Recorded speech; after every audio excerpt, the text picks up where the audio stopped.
Ya, pemirsa, polemik keaslian ijazah Presiden ke-7 Republik Indonesia Joko Widodo masih menjadi perbincangan publik.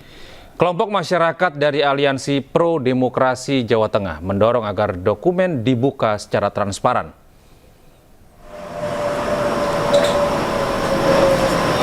Perwakilan Prodem Jawa Tengah mendatangi kantor Komisi Informasi Publik atau KIP Provinsi Jawa Tengah di Kota Semarang pada Kamis siang. Kedatangan mereka merupakan tindak lanjut dari aduan yang sebelumnya dilayangkan oleh seorang pengacara bernama Taufik pada 18 September 2025. Tujuan mereka untuk mencari kepastian data dan memastikan kecocokan antara ijazah yang sudah diberikan oleh KPU Pusat dengan yang dimiliki oleh KPU Surakarta. Dokumentasi terkait itu terbuka. Yang kita tanyakan tadi adalah kenapa KPU Solo nggak mau ngasih, sedangkan KPU Pusat sudah ngasih, kan gitu. Masa kenapa masih harus disengketakan, dikipkan gitu. Jadi masyarakat ini bertanya-tanya, ada apa sih kan gitu tentang KPU Solo, dan KIP sangat respon lah terhadap kita untuk membantu menangani sengketa yang terjadi antara pihak pemohon, ya kita sama teman-teman kalau kita ini memperhatikan supaya tidak simpang. Kita beralih ke informasi lain, pemirsa. Relawan Joko Widodo dan Pradi Bersatu mendatangi Mabes Polri untuk mengirimkan surat keberatan hukum untuk mendesak Polri segera menuntaskan kasus ijazah Joko Widodo. Mereka meminta Polri untuk mendesak Polda Metro Jaya agar segera menetapkan tersangka dugaan pencemaran nama baik kasus ijazah Jokowi. Gibran Jokowi diam, ya. Karena kenapa datang ke sini? Karena Polri terlambat laporan, ya.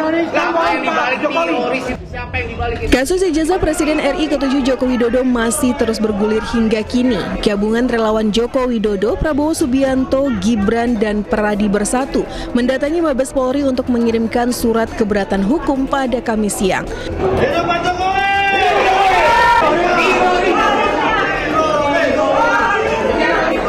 Mereka menyebut surat ini dikirimkan untuk meminta Polri agar mendesak Polda Metro Jaya segera menuntaskan dugaan pencemaran nama baik kasus ijazah Joko Widodo. Relawan menilai pihak Polda Metro Jaya lambat dalam menetapkan Roy Suryo CS sebagai tersangka dalam kasus ini, meskipun kasusnya sudah naik ke penyidikan.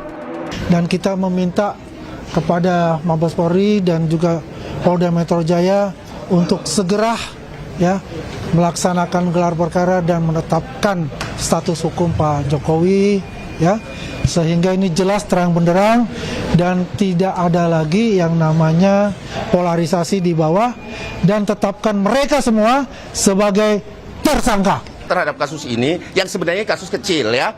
Cuman karena dia sudah membawa-bawa marwah Polri, sudah menginjak-injak harga diri Polri, seolah-olah polisi itu takut sama mereka. Untuk itu kami memberikan surat pengawasan dan keberatan hukum terhadap penyidikan di Polda Metro Jaya.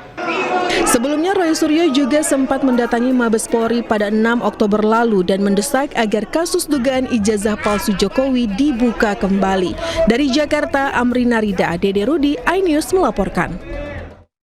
Warga bersama keluarga Brigadir Esko merusak rumah keluarga tersangka Bribtu Rizka Sintiani lantaran penyidik dinilai lamban dalam menetapkan tersangka.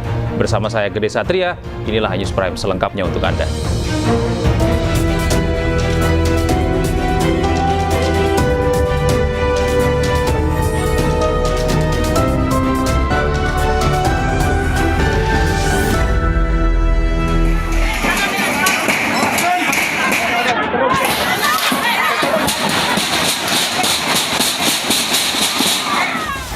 Emosi, keluarga Brigadir Esko bersama warga menggeruduk rumah keluarga tersangka Bribtu Rizka di Desa Bunjeruk, Kabupaten Lombok Tengah, Nusa Tenggara Barat. Massa menjebol tembok dan pagar rumah Rizka hingga merusak semua barang dan jendela rumah.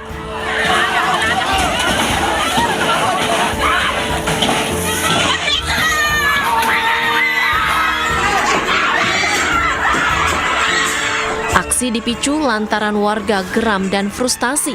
Penyidik dinilai lamban menangani proses hukum kasus pembunuhan Brigadir Esko. Padahal sejumlah nama diduga kuat sebagai tersangka sudah terdeteksi oleh aparat. Sudah ada pengakuan dari anak kami menyebut nama persis. Kenapa belum diambil? Waduh, anak alumni ini sudah menyebut nama-nama itu. Kenapa tidak diambil? Ya. Ada apa?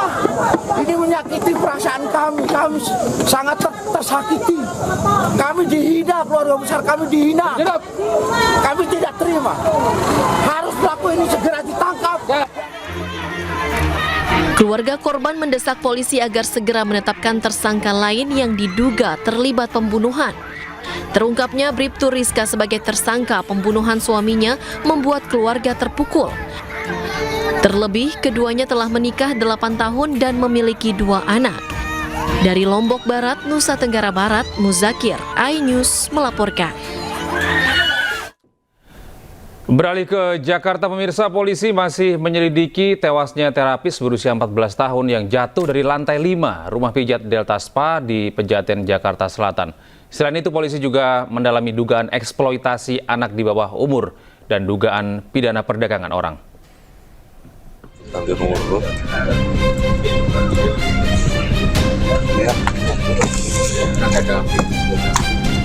Di lahan kosong inilah warga menemukan jasad perempuan muda berkulit putih. 5 hari kemudian, Kapolres Metro Jakarta Selatan menjelaskan penemuan jejak kaki di lantai 5 di lokasi jatuhnya terapis berusia 14 tahun di Delta Spa, Jakarta Selatan. Memang ada jejak kaki, telapak kaki yang dari lantai 5 sampai ke lantai 3. Nah, dari lantai 3 terus di pinggiran di tembok itu tiba-tiba jejak kakinya hilang, dan akhirnya kita temukan juga di bawah ada dompetnya yang terpental atau lepas dari sakunya, mungkin dari tangan atau dari badannya, yang tidak, pada akhirnya kita untuk sementara masih melakukan penyelidikan pendalaman apakah ini benar dia terjatuh dari lantai 3 ataukah ada penyebab lainnya. Itu yang masih kita lakukan pendalaman terkait dengan hal ini. Kemudian kami juga mendapatkan informasi bahwa ini keluarga korban ini melaporkan adanya dugaan eksploitasi anak di bawah umur. Apakah itu benar, Pak? Sudah masuk laporannya? Iya, benar. Itu laporan yang sedang kita tangani, lakukan penyelidikan terkait dengan dugaan adanya eksploitasi anak atau terkait dengan Undang-Undang Nomor 35 Tahun 2000 tentang Perlindungan Anak. Artinya kita masih melakukan penyelidikan lebih mendalam lagi, melihat alat bukti yang kita kumpulkan. Dan pada intinya untuk penyebab kematian kami belum bisa menentukan. Yang menentukan kan ahli. Ahli, untuk itulah jenazah masih dilakukan otopsi dan kami menunggu hasil dari ahli forensik. Sebelum dilaporkan meninggal, korban sempat ingin pulang ke rumahnya di Indramayu. Namun, niat korban terhalang oleh peraturan denda dari Delta Spa berupa uang jaminan sebesar 50 juta rupiah. Karena nggak sesuai sama perjanjian di Bali. Di Bali katanya kan gaji 5 juta, pokoknya nyampe Jakarta malah 1 juta. Tuh. Terus kan adik saya kan istilahnya kan udah nggak betah lah intinya di sini tuh, mau pulang dulu tadinya. Cuma dari pihak Deltanya mungkin ngancam kalau belum 1 tahun membayar dendanya 50 juta. Hingga kini polisi masih menyelidiki apakah korban mengalami kecelakaan hingga jatuh atau sengaja melompat dari atap. 3 orang tewas dan 5 luka-luka dalam kecelakaan maut. Truk muatan air mineral menabrak 5 kendaraan di Subang, Jawa Barat. Kami hadirkan informasinya sesaat lagi.